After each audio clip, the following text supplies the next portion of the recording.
3단원 항상성과 몸의 조절 1. 자극의 전달 04 근수축 운동 같이 알아보도록 하겠습니다. 근육의 종류는 크게 세 종류, 골격근, 내장근, 심장근으로 구분을 할 수 있고 골격근의 경우에서는 뼈에 붙어져 있는 근육을 골격근이다 라고 했습니다. 반면에 내장근과 심장근의 경우에서는 심장근은 심장에서 발견되는 반면 골격근과 심장근이 아닌 것을 내장근이라고 불러요. 내장근은 동맥 같은 두꺼운 혈관이나 또는 소화관, 위, 식도, 그다음 소장, 방광 이외에도 홍채 같은 내장기관들을 구성을 하고 있죠. 골격근은 뼈에 붙어져 있는 만큼 의지대로 움직일 수 있게 되는데요. 이것은 모두 다 대뇌가 관여하기 때문이며 의식적인 운동이 가능하죠. 그래서 골격근은 수위 운동, 의지대로 움직일 수 있는 반면 내장근과 심장근은 불가능한데 그렇기 때문에 자율신경의 조절을 받게 됩니다. 골격근의 발생 과정에서도 여러 개의 세포가 융합이 되어서 하나의 세포 안에 여러 개의 핵을 갖는 다핵성 세포 구조를 갖는 반면 내장근과 심장근은 구조가 다르다라는 것도 관찰을 할 수 있습니다. 더불어서 확대를 해서 보게 되면 이렇게 줄무늬 모양들도 관찰이 되네요. 이 줄무늬 모양에 대해서 조금 더 구체적으로 알아보도록 하죠. 골격근의 구조입니다. 골격근은 근육, 섬유, 다발들로 구성이 되어져서 있는데요. 근육, 섬유, 다발이라고 하니까 근육, 섬유들의 모임이 되겠죠. 근육, 섬유라고 하는 것은 하나의 지금 핵이 여러 개 있는 것으로 보아서 단세포임을 알 수 있고요. 근육, 섬유가 근육 세포인데 기다랗게 생겨서 섬유라고 불러주는 거예요. 마치 신경세포를 뉴런이라고 불러주는 것처럼요. 근육 섬유는 근섬유라고 하고요. 이 안쪽을 확대해서 보니까 근육 안에 근원이 되고 있는 섬유, 즉 마이오신 필라멘트와 액틴 필라멘트가 있다는 사실을 과학자들은 알게 되었습니다.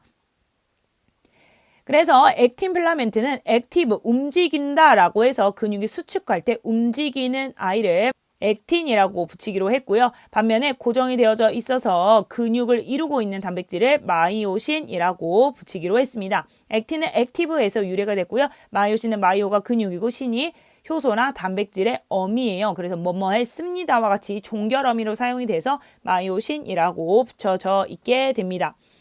그래서 액틴과 마이오신은요, 길이 변화를 하지 않지만 미끄러져 들어가기 때문에 전체적으로 근육은 수축하면서 근육의 한 마디라고 하는 것이 짧아지게 되고요. 이때 근육원 섬유 한 마디를 근절, 노래 1절, 2절 할 때 그 마디를 절이라고 한자로 하죠. 그래서 근절이라고 표현을 합니다. 구조를 조금 더 살펴보게 되면요. 여기에서 전자현미경으로 촬영을 했었을 때 유독 어둡게 보이는 부분이 있는데요. 얘네들은 dark라고 해서 A대라고 부른다라고 했었고 밝아 보이는 부분은 액틴 필라멘트만 있기 때문에 밝아 보여서 bright, 그래서 I대라고 부른다라고 했습니다.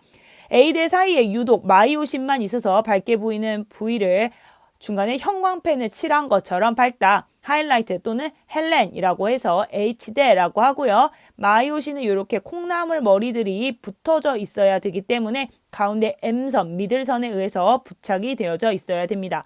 그리고 알파벳 A에서부터 Z까지가 있는데 여기 끝과 끝을 Z선이라고 불러요. 그래서 Z선부터 Z선 사이까지를 근육원 섬유 마디, 즉 근절이라고 부릅니다. 사실 A대와 I대의 경우에서는 평광현미경으로 관찰을 했을 때 등방성을 띠냐 안 띠냐로 구분을 하는 거고요. 비등방성이면 unisotropy, 그 다음 등방성이면 isotropic이라고 불러서 이렇게 A대와 I대가 명칭이 되게 됐습니다. I대를 조금 더 구체적으로 살펴보게 되면요. Z선을 기준으로 해서 A와 B구역, Z선을 기준으로 A와 B구역을 나타낼 수 있는데요. 한쪽 I대가 A 더하기 B라고 한다면요. 근절 안에서도 A와 B가 모두 이렇게 존재를 하고 있죠. 그래서 그 결과 I대라고 하는 것은 한쪽의 근절의 끝과 끝을 합쳐주면 되더라라고 하는 사실까지 알 수 있습니다. 단면을 잘라보게 되면 액틴 필라멘트만 있었을 경우에는 이렇게 얇은 색 모양이 겹쳐진 부분을 자르게 되면 이렇게 점박이가 두 종류로 마지막 두꺼운 부분을 자르게 되면 마이오신이 이렇게 관찰이 됨을 알 수 있겠고요. 다시 최종 정리를 하면 골격근이라고 하는 것은 근육, 섬유, 다발로 구성이 되어져 있으며 얘네들은 근육, 섬유, 즉 근육 세포로 구성이 되어져 있고 그 아래쪽으로 근육 원섬유가 존재하는데 이 근육 원섬유는 마이오신 필라멘트와 액틴 필라멘트로 구성이 되어져 있더라라고 했습니다. 그래서 여기서 보게 되면 우리는 지금 근육에 대해서 하고 있고요. 얘네들은 모두 다 뼈에 이렇게 힘줄에 의해서 붙어져 있는 이 근육의 수축 과정에 대해서 하고 있어요. 자, 그러면 이렇게 근육의 수축이 어떻게 일어나는지를 조금 더 구체적으로 살펴보도록 할 것인데요. 우선 우리가 예전부터 늘 그렸던 그림이 감각 뉴런에서 이렇게 되어져 있는 감각 뉴런에서 연합 뉴런이 판단을 내리고 체성 운동신경인 이렇게 운동신경들이 근육을 자극을 하게 되는데 우리는 여기를 지금 현재 관찰을 하고 있는 것이고요. 신경전달 물질이 당연히 근육에게 자극을 주어야 되겠죠. 그래서 운동 뉴런이 흥분이 전달이 되게 되면 축삭돌기 말단에서 중요합니다. 아세틸콜린이 분비가 돼요. 늘 항상 아세틸콜린이라고 하는 점 기억해 두시고요. 신경전달 물질이 되겠습니다. 그러면 근육 섬유막, 즉 근육의 세포막들이 탈분극이 마찬가지로 이루어지게 되면서 활동 전이가 벌어지게 됩니다. 우리 여기 단계에서 이미 했는데요. 자극이 넘어오게 되면 신경전달 물질에 의해서 여기 다음 뉴런에서 지금 여기죠. 여기에서 탈분극이 일어나게 되고 다시 자극의 활동 전이가 이루어지게 되면서 자극의 전도가 되더라. 그리고 전달, 다시 전도, 다시 전달. 요거 기억하시죠? 그래서 지금 예를 설명을 하고 있는 것이고요. 근육원 섬유 마디가 결국엔 짧아지게 되면서 근육이 수축하게 됩니다. 그리고 이 과정에서 ATP를 소모하게 되죠. 어느 과정에서 ATP를 소모하게 되는지 조금 더 구체적으로 살펴보게 되면 여기에서 봤었을 때 여기서 지금 있었던 이 마이오신의 팔 부분, 정확하게 말해서 머리 부분인데요. 오른쪽에 보면 참고용이라고 해서 되어져서 있어요. ATP가 결합하는 데와 액틴이 결합하는 부위가 따로 나뉘어져서 있는데 여기서 ATP가 결합을 하게 되면서 머리로 액틴을 잡아 당기게 되면서 안쪽으로 수축시키는 것이에요. 그럼 여기서 보게 되면 지금 A대의 길이는 일정한 반면 H대는 점차 좁아지는 것을 볼 수 있고요. I대 역시도 마찬가지로 한쪽만 보면 절반의 I대가 점차 줄어드는 것을 볼 수 있습니다. 그래서 근절이 짧아지고 그 원인은 I대가 수축하게 되면서 I대와 H대가 줄어드는 반면 겹치는 부분이 늘어나게 되는 것이기 때문에 이러한 변화가 일어날 수 있게 되는 것이고요. 우리는 이렇게 골격근이 수축하게 되는 원리를 슬라이딩 티어리, 그래서 우리가 비행기가 요렇게 활주하죠. 그래서 미끄러져서 달려온다라고 해서 활주서 액틴이 미끄러져 들어온다라고 해서 활주설이라고 하며 얘네들이 잡아 당길 때 ATP를 사용해서 끌어당기게 되는 것이죠. M선을 향해서 대칭으로 활주를 하게 되고요. 액틴과 마이오신의 길이 변화는 하지 않지만 겹치는 부분이 늘어나면서 근절이 짧아지는 수축이 이루어지게 되는 것입니다. 그래서 우리가 문제에 대해서도 관련해서 풀어보았었는데요. 근절 전체 X가 있었을 때 우리가 변화량을 델타라고 한다라고 했었죠. 오른쪽에 표로 잠깐 다시 보도록 하죠. 그래서 근절이 전체가 이렇게 있었어요. 마이오신을 이렇게 파란 색깔로 그려보았고요. T1일 때 이렇게 액틴이 있다가 T2일 때 이만큼 줄어들게 된 거예요. 근데 대칭으로 줄어든다라고 했으니까 이만큼 줄어든다. 즉 반칸만큼 지금 이 네모 격자의 반칸만큼 줄어드는데 우리는 이 줄어드는 양을 수학에서의 변화량인 델타, 즉 세모기호를 사용한다라고 했었고요. T1에서 T2로 수축할 때 한쪽이 델타만큼, 반대쪽이 델타만큼, 그러니까 얼마가 줄어든 거냐면 이 델타만큼 줄어들게 되는 것이죠.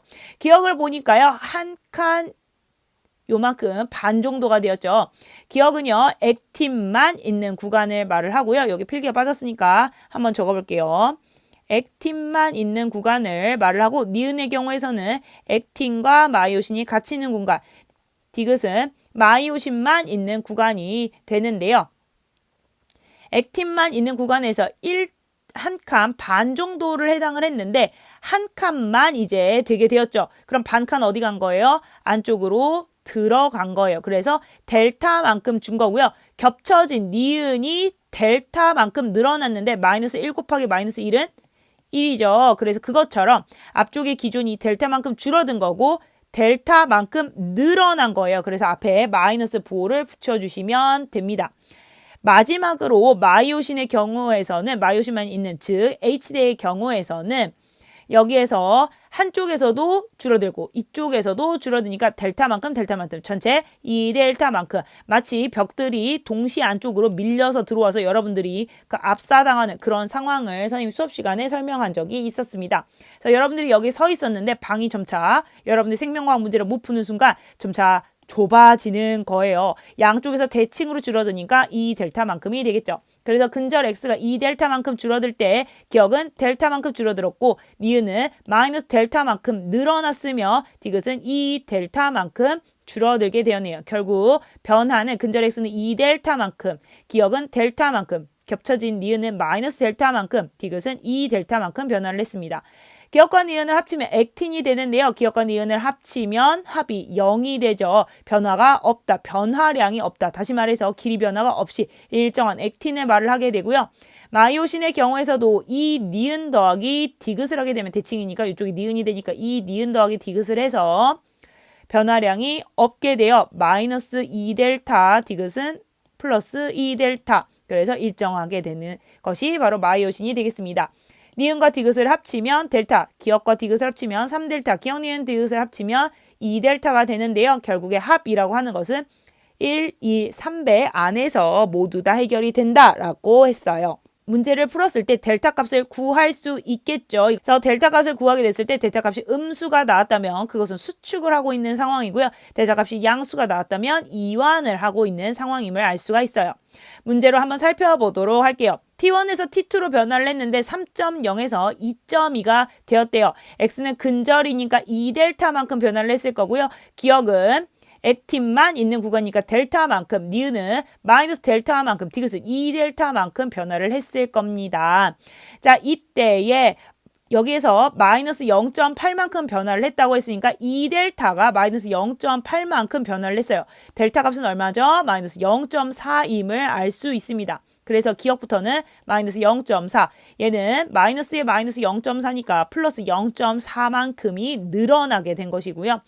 디귿의 경우에서는 2델타니까 마이너스 0.8만큼 줄어들게 되겠네요.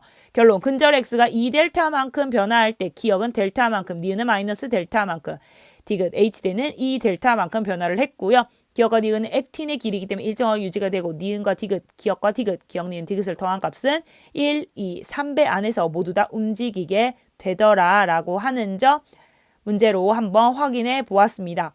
이렇게 근육에 필요한 에너지원인 ATP 과연 어디에서 끌어오는지 살펴보게 되면요. 근육은요. 일시적으로 크레아틴 인산이라고 하는 것을 저장을 하고 있습니다. 우리가 ATP가 필요할 때 크레아틴 인산은 인산기를 가지고 있어서 너무 매력적이죠. 그래서 ADP가 빠르게 인산을 낚아채게 되면서 이 ATP가 근육 수축에 사용이 됩니다. 자, 그런데 문제는 얘네들은요 15초 정도밖에 유지를 할 수가 없어요. 그래서 근수축 초기에만 급하게 사용을 하게 되는 것이고요. 이후에는 포도당 등을 이용한 세포 호흡을 해야 되는데 문제는 이 세포 호흡이 산소가 충분하게 되면 다량의 ATP를 만들어낼 수 있지만 산소가 부족할 수 있죠. 예를 들어서 유산소 운동을 했는데 너무 달리기가 힘들어서 숨을 쉬기가 어렵게 되거나 또는 폭발적인 근력 운동을 하게 되면 호흡이 부족하다라는 사실을 알 수 있게 돼요. 아마 이거는 여러분들이 팝스를 많이 뛰고 난 다음에 그때 다리가 아리백인다던가 숨을 헉헉대게 되는 것을 알 수 있죠. 심장 박동수로는 약 150bpm 정도가 되면 산소가 일반적으로는 부족해지게 됩니다. 그래서 이런 경우에는 젖산이 만들어지게 되면서 젖산 발효가 일어나고 EATP라고 하는 적은 에너지만 만들어지게 되는 것이에요. 그래서 유산소 운동, 충분한 걷기와 가벼운 걷기 운동과 휴식을 통해서 산소가 충분히 공급이 된다면 다시 다량의 ATP가 나오면서 이 젖산이 해소가 되는데 문제는 이 젖산이 근육에 많이 누적이 되면요. 피로감을 느낄 수 있게 돼요. 우리가 근육통이라고 하는 게 유발이 되는데요. 물을 흡수하게 되고 신경을 누르게 되면서 얘네들이 근육통을 유발을 하게 되는 것입니다. 그럼 이러한 포도당이 과연 어디에서 나오냐 하면 근육에 있었던 글리코겐을 분해할 수도 있고 또는 우리가 몸에 저장되어져 있었던 간에 있었던 것들을 갖다가 쓸 수도 있겠죠. 이러한 포도당은 혈액을 따라서 온 다음에 미토콘드리아의 세포 호흡을 통해서 다량의 ATP를 낼 수 있게 되며 산소가 충분한 상황에서는 1시간 정도까지도 근수축을 지속할 수 있는 에너지원이 되며 단순히 글리코겐만 분해가 되는 경우에는 1분 정도까지 유지가 됩니다. 그래서 결론적으로 선생님이 하고 싶었던 말은 무엇이냐? 근수축을 할 때 에너지원은 ATP이며 우리는 크레아틴 인산이나 젖산 발효, 그다음 포도당을 이용한 세포호흡 같은 것들로 이 ATP라고 하는 것을 충당할 수 있다라는 것입니다. 여기까지가 근수축에 관한 내용이었었고요. 우리는 다음 시간에 신경계에 대해서 같이 알아보도록 하겠습니다. 수고하셨습니다.